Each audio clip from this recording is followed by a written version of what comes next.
Hi there, I hope all is well. You're probably watching this video right now because you probably failed in Lent. Now, although this is a very discouraging thing that happens most Lents for most people, there's actually a lot of good that can come out of failing from Lent. I wanted to talk to you about some do's and don'ts that you can partake in order to still grow spiritually from this. So I hope you enjoy.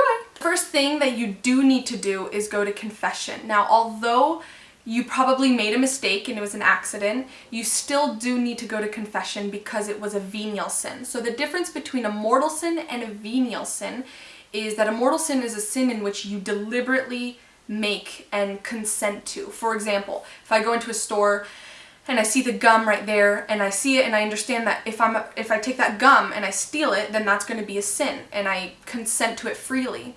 But if, let's say, I go into a store and I see a girl and I don't know, maybe I'm not a huge fan of her outfit and I think something kind of negatively about her outfit automatically, kind of subconsciously, that wasn't a mortal sin because I didn't really commit to it and understand what I was getting myself into. So even if it was an accident, you do still need to go to confession because, and the reason for this is because Lent is a promise that we're making to God for the next 40 days.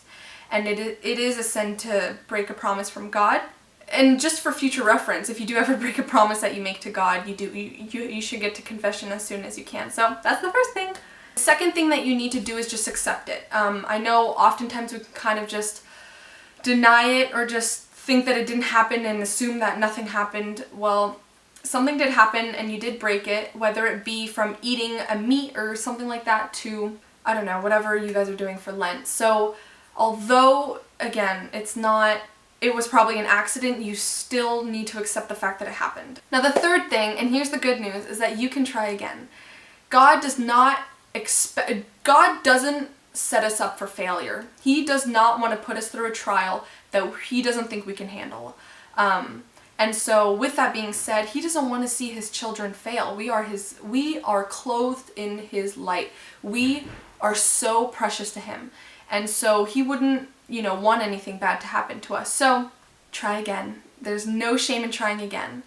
You can even change it if you want. Pick something different. Next thing that I would recommend is that you fast. I think this is going to be a great way for you to still kind of stay solid in your, faith throughout Lent, is not only to accept the fact that you did mess up or make a mistake, but that you're going to do something in order to try and fix it. This can almost be like your penance, if you will. If you don't know what penance is, I can do a video on what that means. And the last thing that you can do, which I highly recommend, and this is something that I always do, and this is something that makes me so happy to be a Catholic about, is the fact that in any stage of our life, we can always offer it up.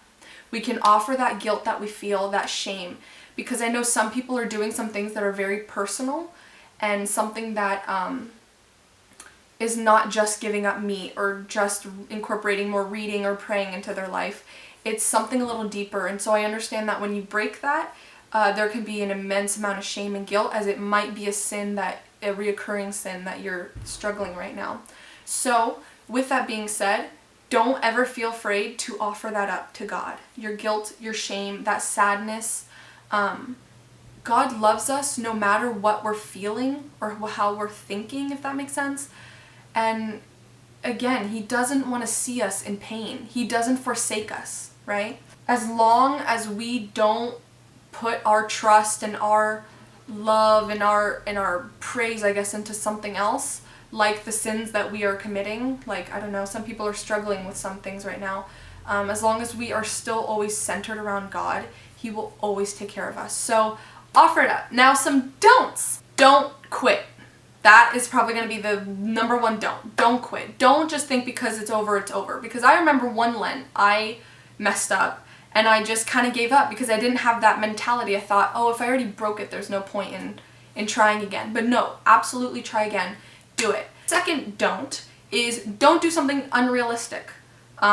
If you had planned to, I don't know, run a marathon by the end of the 40 days, you're training for a marathon or something, I don't know, you wanted to give more prayer or something like that, along with like going vegan and not eating anything and fasting for 40 days and 40 nights, If, you know, don't do something like that in which you're probably going to fail.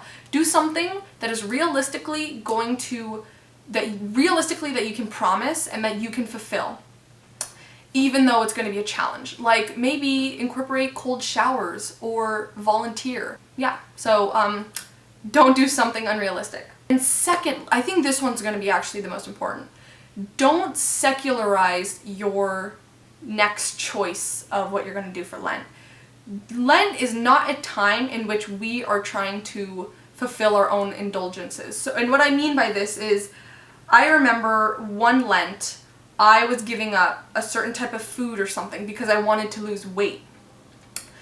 And so that means that that had nothing to do with me offering up to God suffering and trying to replicate Jesus' suffering in the desert. It had everything to do with me just wanting to lose weight at the expense of Lent. So don't do something that a goal that you've always wanted to do and now you're just using Lent as an excuse. Use Lent as your goal originally, and that goal should be getting closer to God, okay? So I hope this helps. I hope this is just, you know, I want you to feel like, oh my gosh, this is what I love about my faith too, is that you can always come back. Confession is so beautiful in that aspect. Jesus wants you to come to him. He wants you to turn to him again and again and again. Even if you dropped your cross, pick it up and follow him, okay?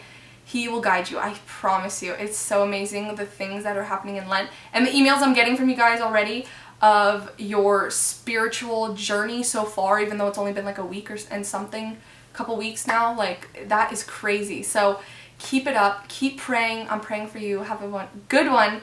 Love you. God bless.